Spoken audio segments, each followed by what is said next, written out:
Ciao amici Fanblog Italia e bentornati sul canale YouTube. Oggi recensione un pochettino più flash perché oggi andiamo a parlare di un entry level dal gusto un po' retro ma da 6 GB di RAM, 128 GB di memoria e Android 12 on board. Ragazzi, lui è il nuovo Cubot P60. Io sono Paoletto e scopriamolo insieme.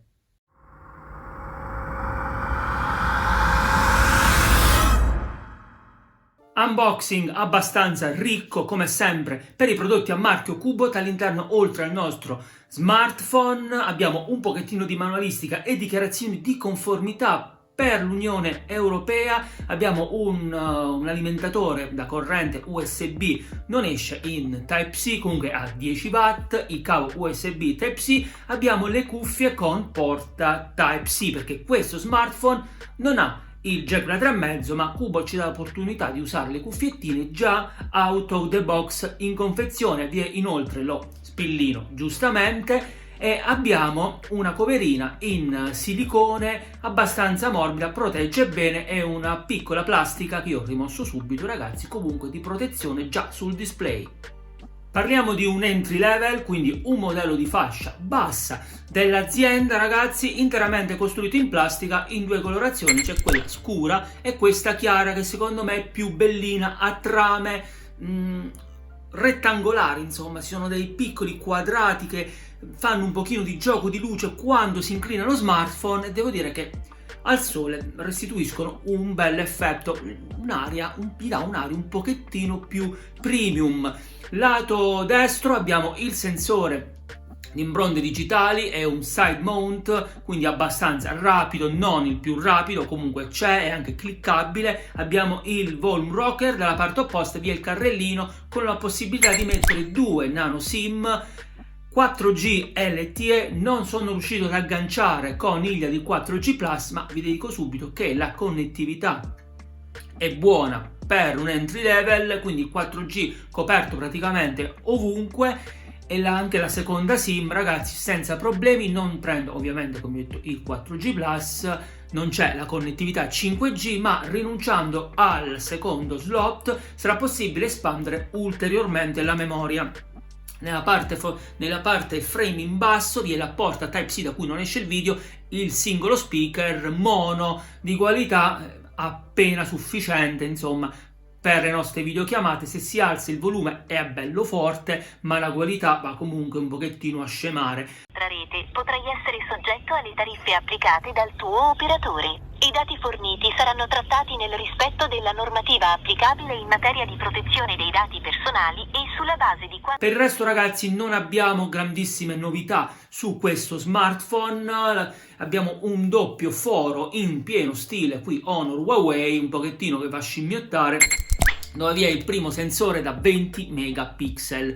Allora, ragazzi, è un sensore Samsung di qualche anno fa. Io provai questo sensore già su modelli 3-4 anni fa. È un sensore con un'interfaccia abbastanza scarna, quindi privo di ogni personalizzazione, rinunciando alla stabilizzazione elettronica che comunque serve davvero a molto poco. Ci dà l'opportunità di scegliere manualmente la scena. Non è una cosa strana perché 3-4 anni fa questo tipo di sensore con questa interfaccia base MediaTek era la normalità su gran parte dei dispositivi sul mercato. Il secondo foro comprende un sensore finto, perché non è neanche dichiarato sulla scheda tecnica, comunque per simmetria vi è il LED flash che ha anche una discreta potenza. Le fotografie non sono male, in buone condizioni di luce, ovviamente mano molto ferma, vanno bene, ecco, per mettere un paesaggio su Facebook, ragazzi, vanno bene, ma non prendete questo smartphone come non prendete tutti gli entry level, insomma, per fare fotografie, registra video al massimo in full HD a 30 frame al secondo. Frontalmente vi è un pannello, giustamente è un telefono, ha un display da 6.51 pollici con risoluzione HD+, un pannello dai buoni colori, non me lo aspettavo, la luminosità è abbastanza alta, all'esterno non altissima, insomma 300-400 nit dichiarati dall'azienda, ora non so quanto siano reali, ma è un buon HD+.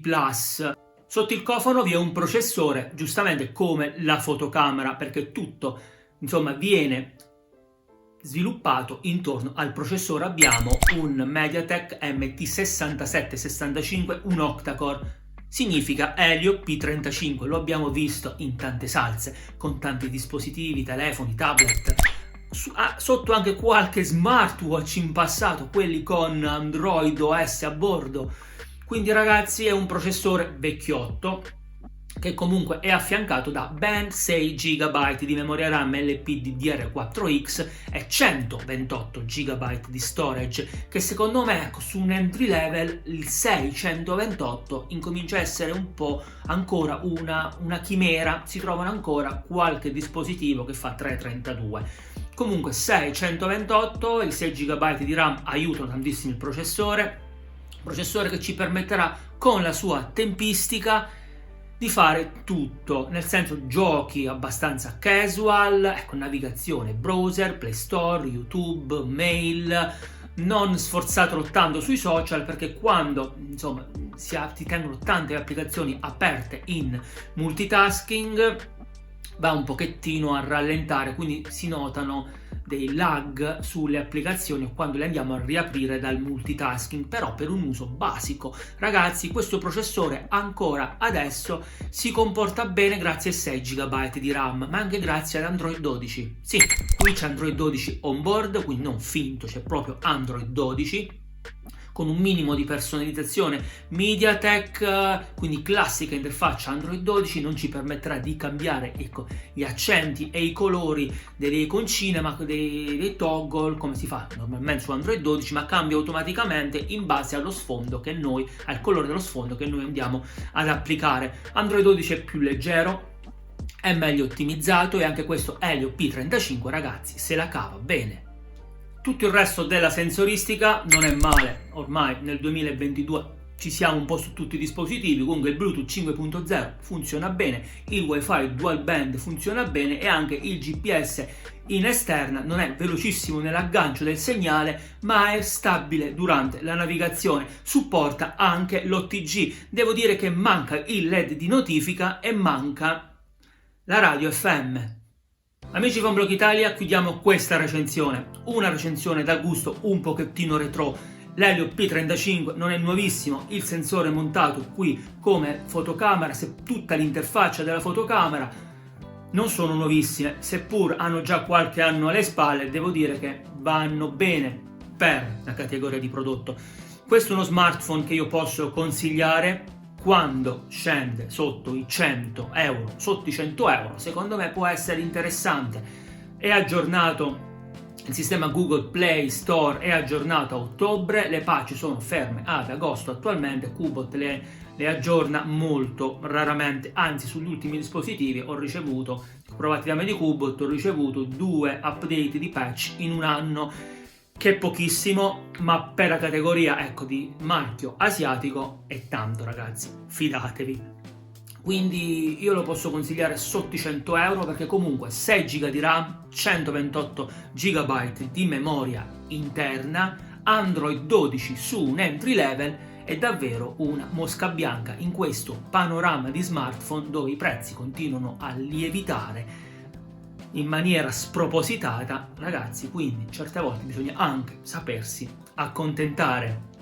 Io, come al solito, vi lascio tutti i link in descrizione a questo video per poter acquistare il Qbot P60 per chi fosse interessato al prezzo più basso.